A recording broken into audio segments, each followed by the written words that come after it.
Your work with Nirvana has become, some of the most iconic photography in rock and roll history, arguably. But I read that the labels at first weren't happy with the work you did. Is that correct? No, they hated them. Yeah.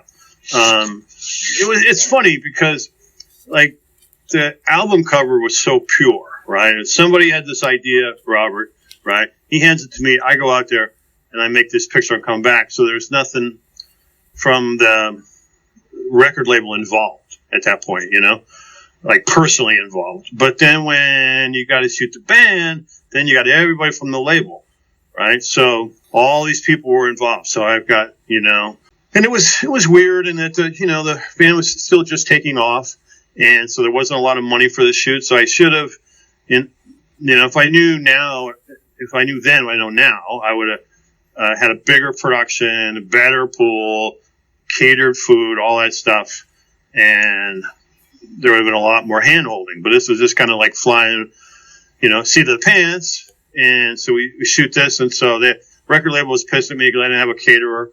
The band was pissed at me because I shot them at 10 in the morning, and which I thought was fine, but band guys, touring musicians don't want to be up at 10 in the morning. Yeah.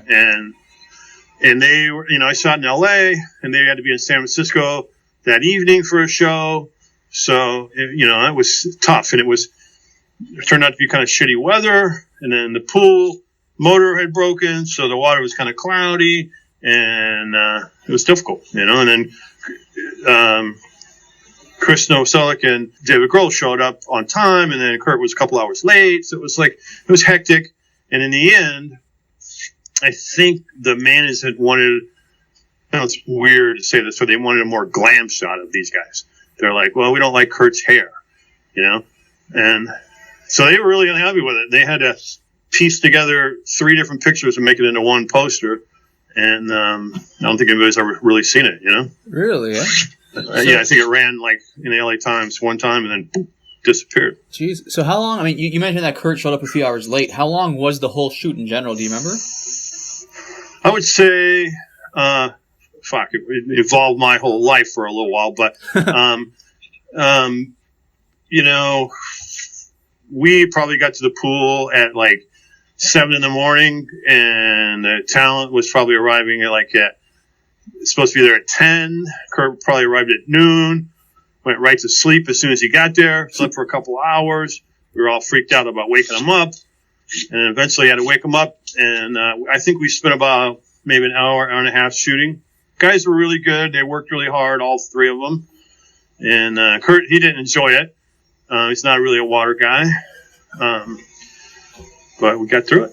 And so those images, they sort of died on me in that I went from being like this hot shit dude who did this album cover to being the asshole that fucked up the Nirvana shoot. Considering the label wasn't happy with your work, even though I think you did a great job, is there anything... Thank you. You're welcome. Is there anything you would have done differently in hindsight?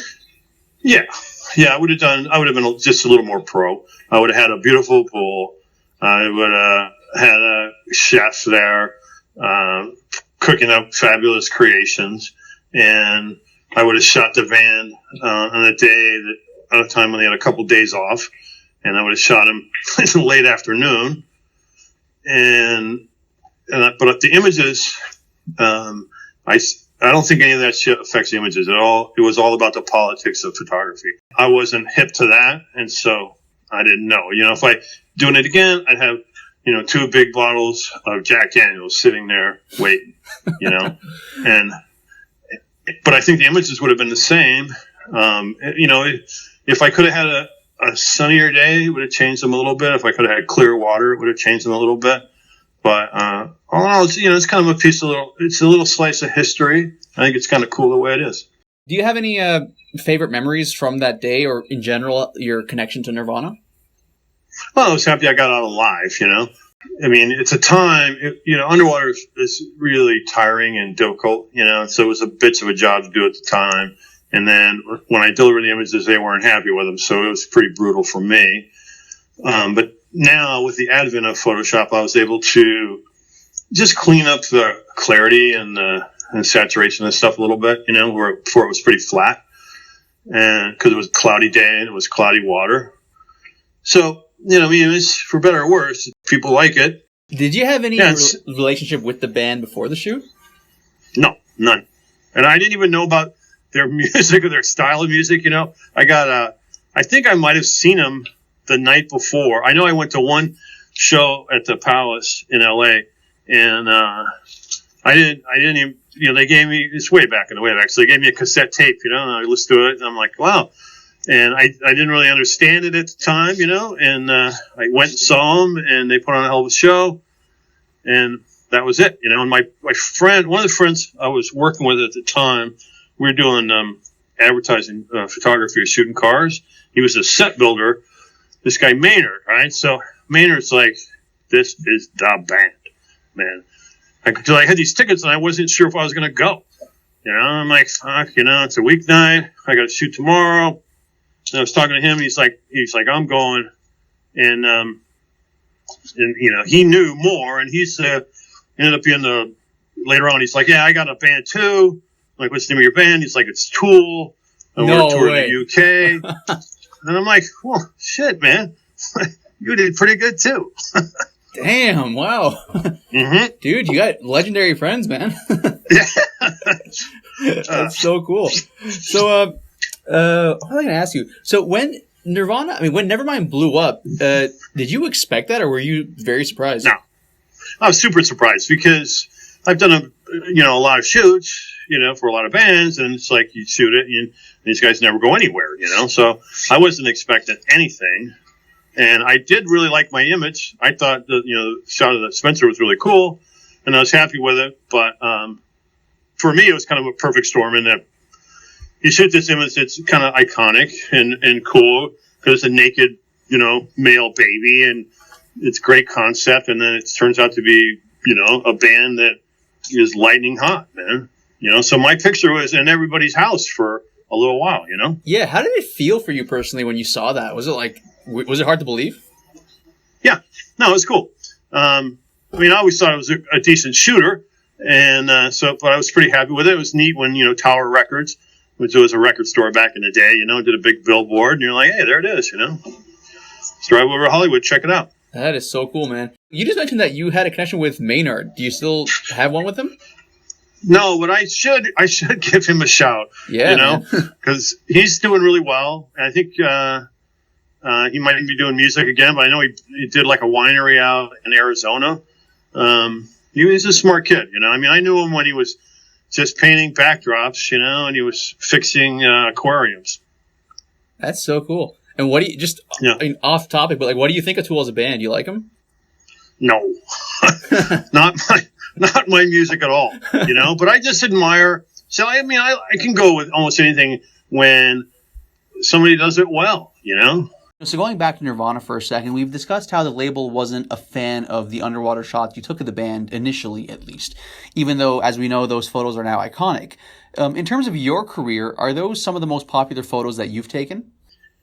It's weird. These images get popular at different times, and I'm not really sure why.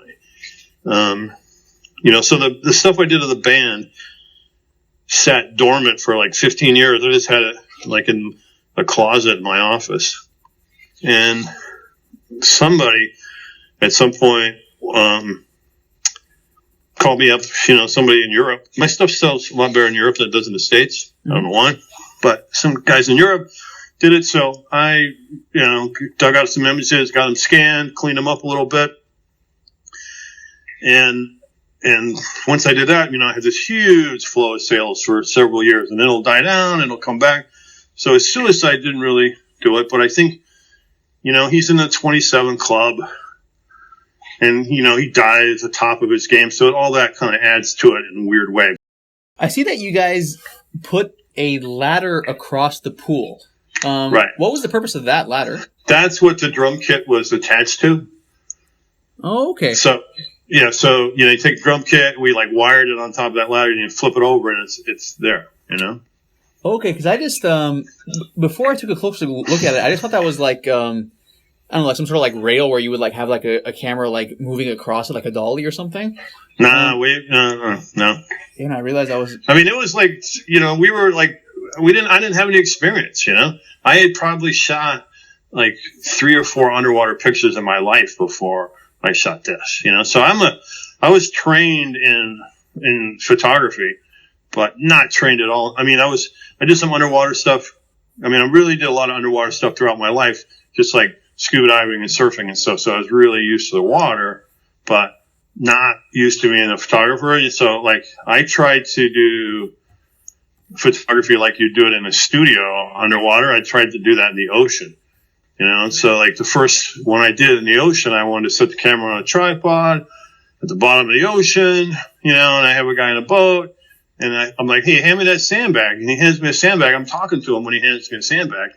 And the next thing you know, you're gone, man, because it's like 35 pounds and you're treading water, and then you're at 40 feet of water. Jeez. You know, yeah.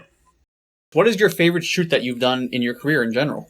Maybe, you know, I shot from the top of the Golden Gate Bridge once when I was a young guy. I was an assistant, and the photographer freaked out. They sent him up. You know, there's actually an elevator that are in those piling on the 4 rods that hold the bridge up. You know, that hold that span. Oh, there's an elevator there? There's a little tiny elevator in there. It's a spooky elevator ride. Guy went up in that, freaked out, couldn't do it, came down, and they're like, "Can you do it?" And I'm like, "Sure." So, you know, went up to the top of the Golden Gate Bridge and just, you know, sat on a railing, smoked a cigarette, and shot a portrait. That is so cool. That's a nice way to spend the afternoon. Yeah, that's a good rock and roll story right there. Yeah. Got paid $75. Hey, I mean, money's not even what's cool about that. Right, exactly. Hey guys, thanks for watching. If you like this video, make sure to subscribe for more because there is a lot more to come. All the videos on my channel are original. I'm the one filming, editing, and conducting all the interviews. So if you guys like what you see and you want to support, the best way to do so is honestly just to subscribe. Thanks for watching.